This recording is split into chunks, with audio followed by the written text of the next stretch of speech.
Meus irmãos, quando eu escuto esse louvor e faço um retrato da igreja hoje, uma leitura,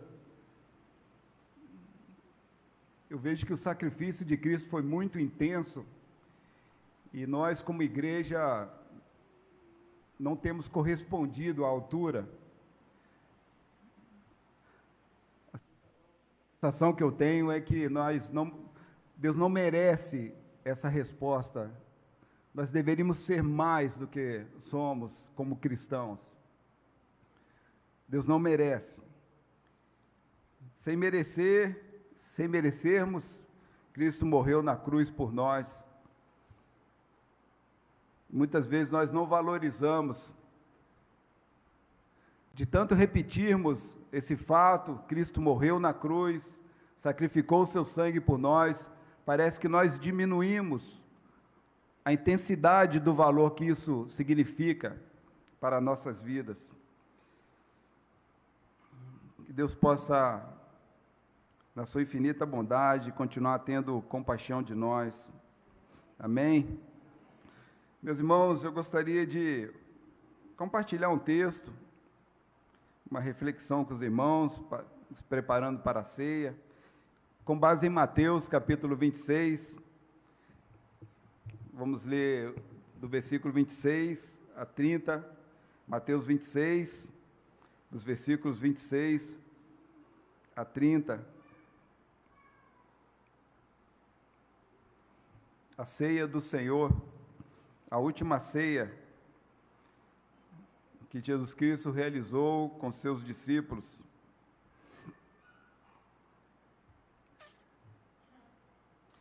Diz assim a palavra de Deus: enquanto comiam, Jesus pegou um pão e, abençoando-o, partiu e deu aos discípulos, dizendo: tomem, comam, isto é o meu corpo. A seguir, Jesus pegou um cálice e, tendo dado graças, o deu aos seus discípulos, dizendo: bebam todos dele, porque isto é o meu sangue, o sangue da aliança, derramado em favor de muitos, para remissão de pecados. E digo a vocês que, desta hora em diante, nunca mais beberei deste fruto da videira, até aquele dia em que beberei com vocês o vinho novo no reino de meu Pai. E, tendo cantado um hino, saíram para o Monte das Oliveiras. Oremos. Pai querido, neste tempo iremos refletir sobre a Tua palavra. Temos visto o quanto o Senhor já tem falado aos nossos corações. Não permita que o Teu servo seja o empecilho para o fluir do Espírito Santo em nossas vidas, mas que o Teu servo venha contribuir para a exaltação do Teu santo nome, neste memorial da ceia, agendado pelo Senhor desde a eternidade e revelado a nós nesta noite. Obrigado, ó Pai, por tudo, pela Tua palavra, em nome de Jesus, amém. Meus irmãos, desde quando me conheço por gente, como criança, eu tenho participado da ceia. Eu me batizei aos 11 anos de idade. Sempre fui da denominação batista, meus pais foram, minha mãe mais precisamente foi fundadora da igreja, a última fundadora viva. Deus a levou há 2 anos atrás, e eu sempre tive um carinho muito grande a respeito desta ordenança de Deus, que a denominação batista trata com muito carinho. Jesus, ele instituiu a ceia como uma nova aliança com a sua igreja até a sua vinda.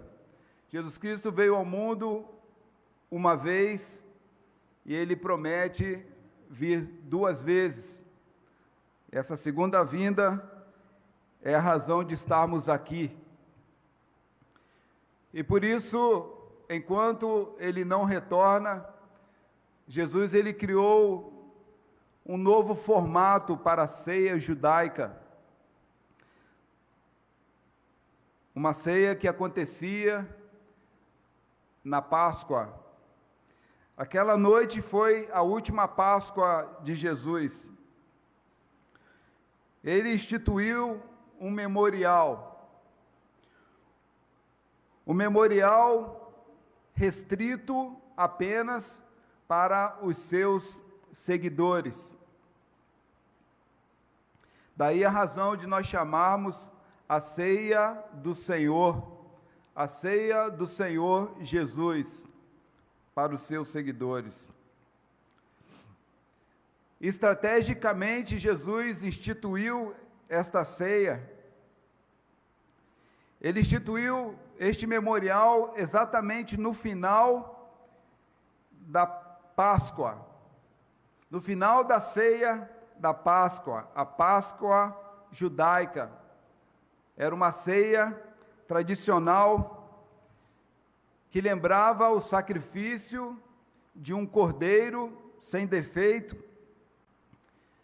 em que o povo hebreu comemorava a libertação do jugo da escravidão de um povo egípcio.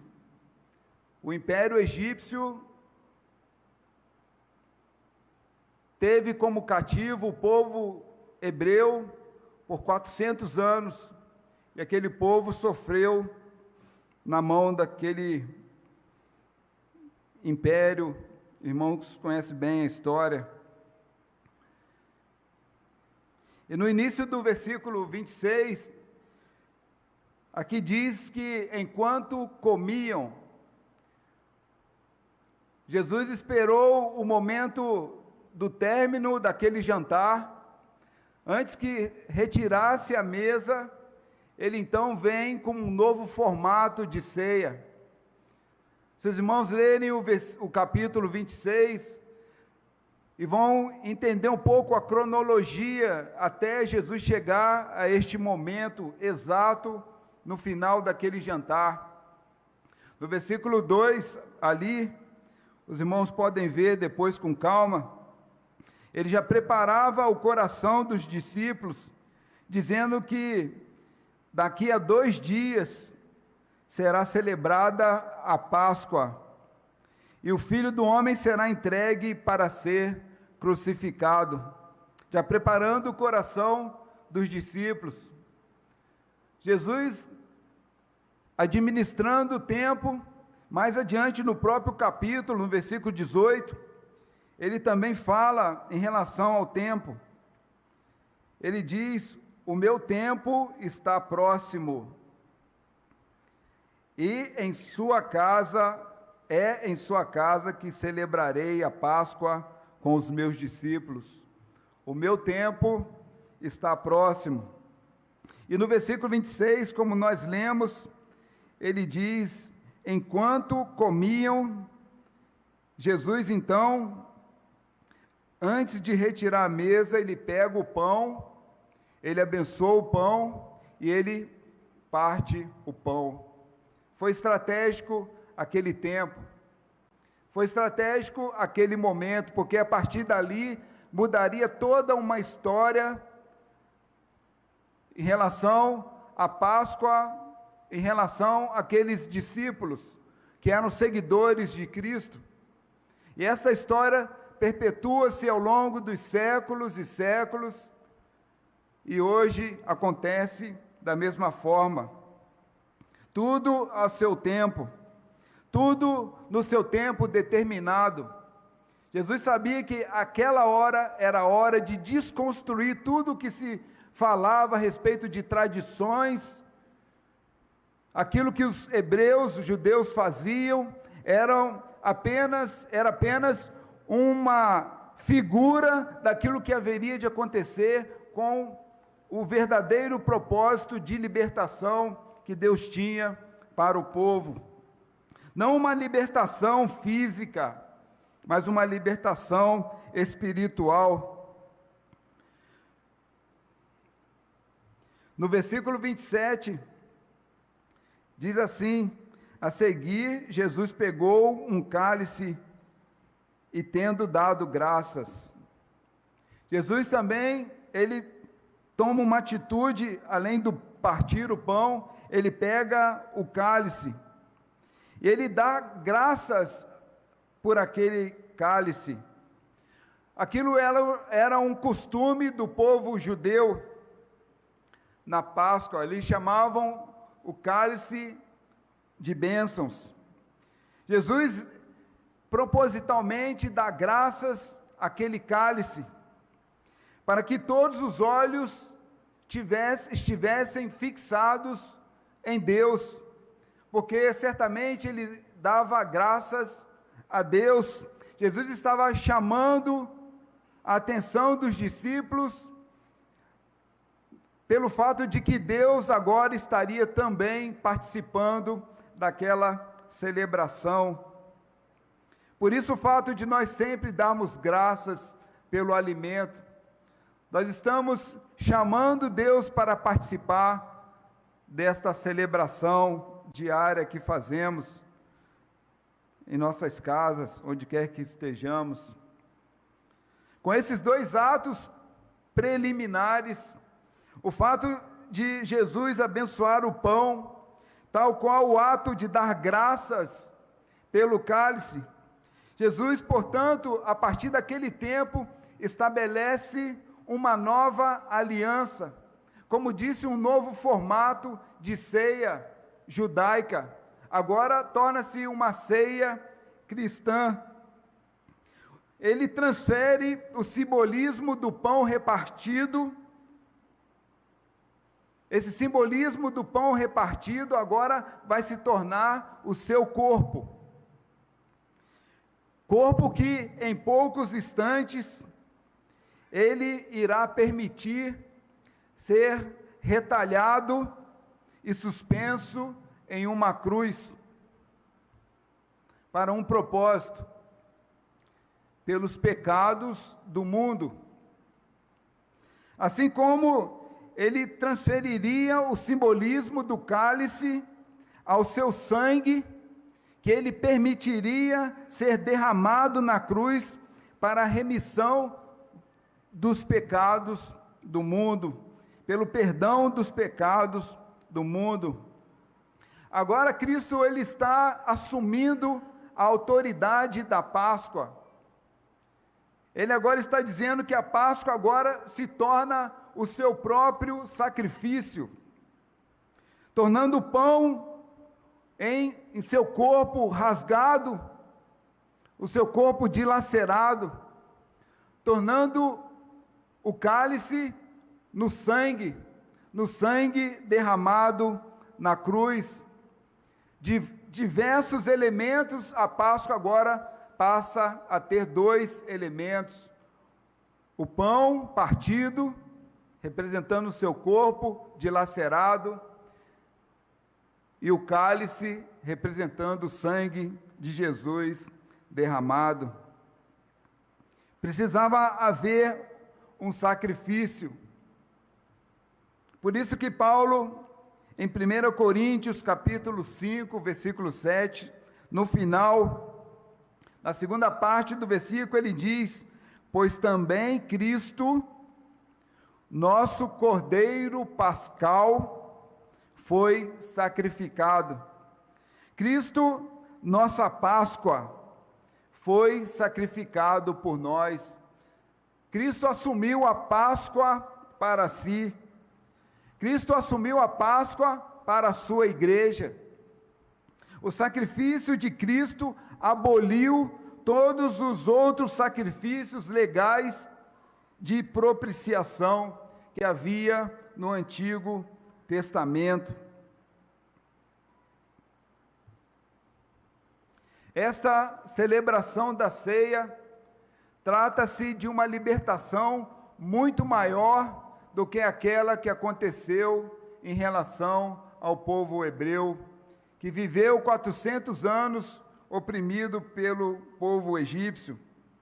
Não se trata de uma libertação em relação a um jugo opressor físico, uma forma de tolir a liberdade física. Não se trata disso.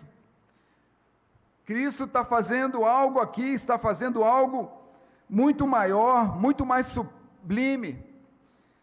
Cristo, ele libertou a muitos da escravidão, do pecado, porque uma pessoa que vive sob uma escravidão física, ela pode viver sobre este jugo até o fim de sua vida. Contudo, a escravidão do pecado, ela não apenas retém a pessoa naquele jugo, mas o pecado é capaz de levar a pessoa à morte. Por isso que ele é muito mais superior do que uma escravidão física.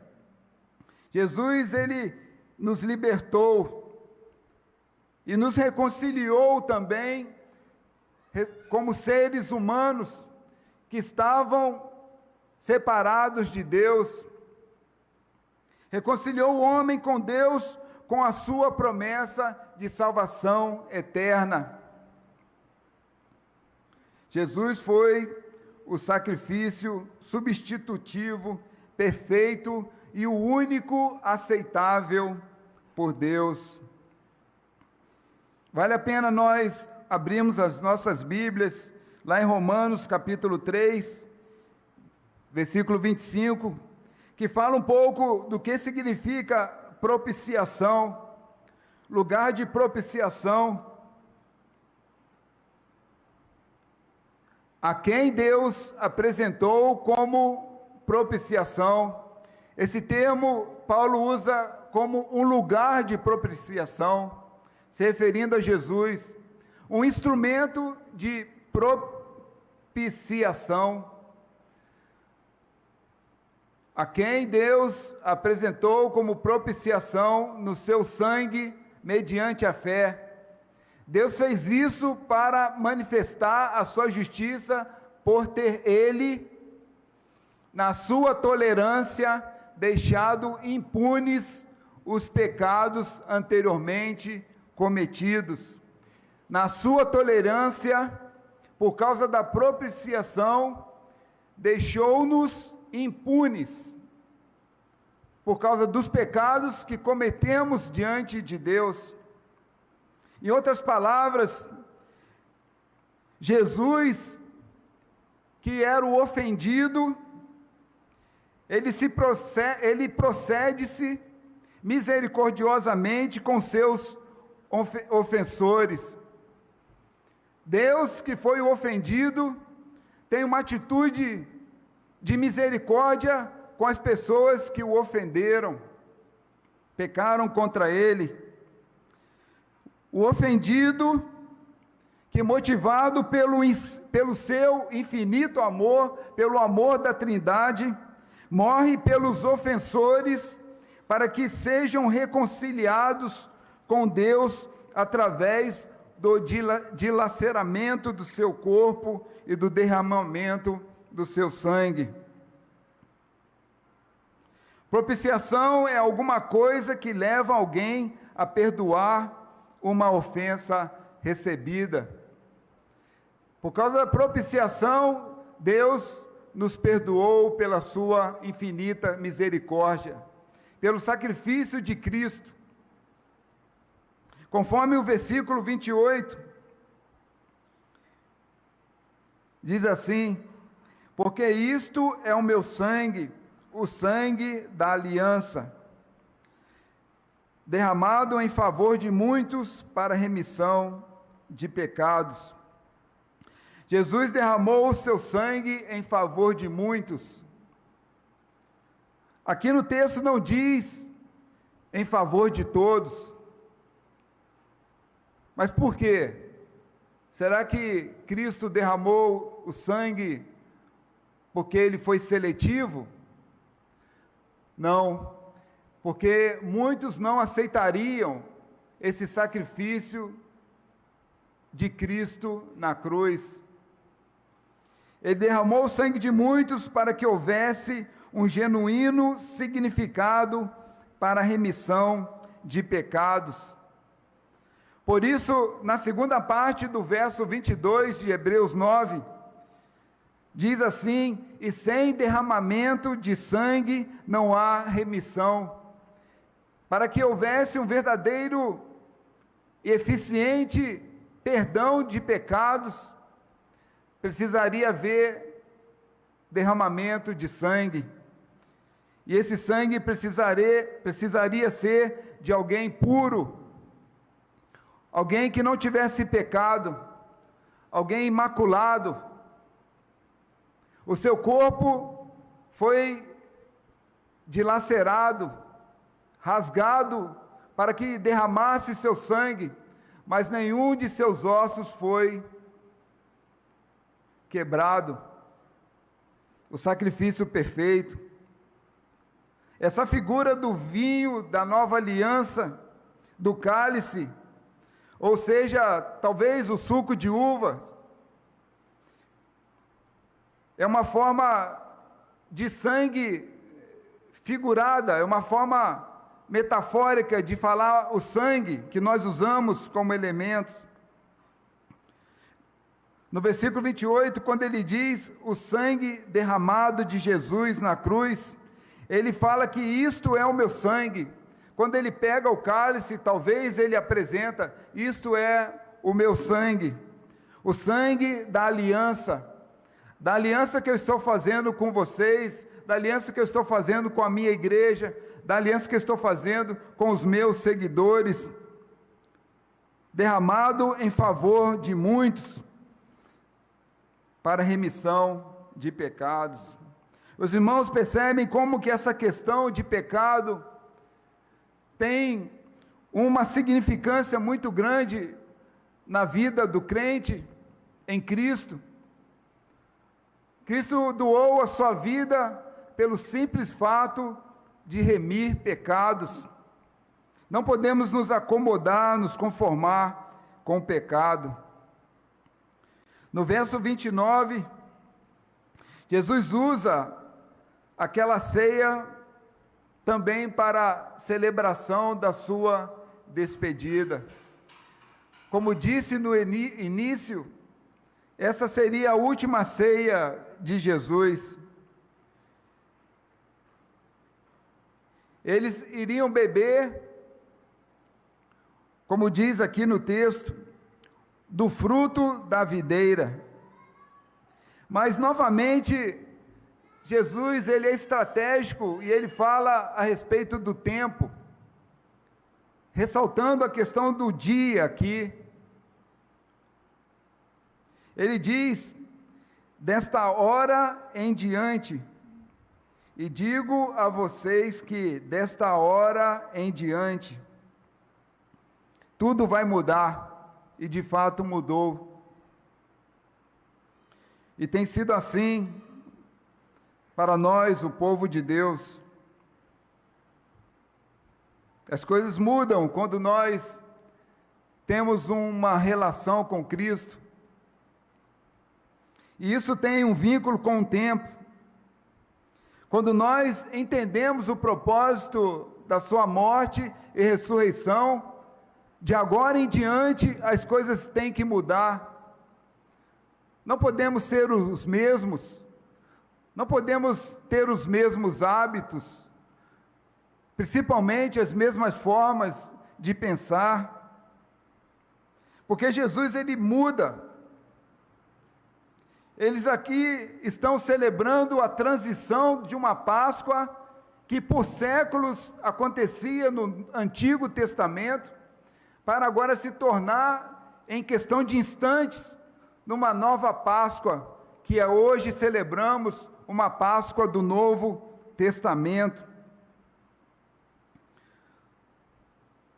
Um dia, Jesus está falando aqui, que um dia, no futuro, beberemos juntos o vinho novo no reino de meu Pai. É a segunda parte do texto. Jesus promete aqui, nesse um dia, um novo encontro. Não um encontro ao redor de uma mesa, ali naquele cenáculo, mas um encontro em um outro lugar, em uma outra circunstância. Jesus, ele assegura de um outro encontro, não encontro de despedida, mas um encontro de celebração, um encontro feliz, um encontro num futuro, talvez um futuro distante, mas era um fato, e fatos acontecem, e esse encontro seria no reino de seu Pai, do grego chamado Reino Basileia. Esse reino de seu Pai, ele já começa aqui. Quando nós entendemos esse propósito de Deus para as nossas vidas, o reino de Deus inicia através da nossa conversão. Contudo, essa palavra reino, Basileia, não se restringe a apenas um mundo que existe em nossos corações, mas um mundo no sentido concreto, um lugar de habitação de Deus, um reino onde Deus governa, um reino cujo território é sujeito ao governo de Deus, sem interferência do pecado, sem interferência de Satanás, sem a intervenção da morte. É este reino que Jesus está falando. O reino de Deus, o reino do Messias, o reino dos céus, é o reino que eu quero ir para lá, e eu tenho certeza que os irmãos também.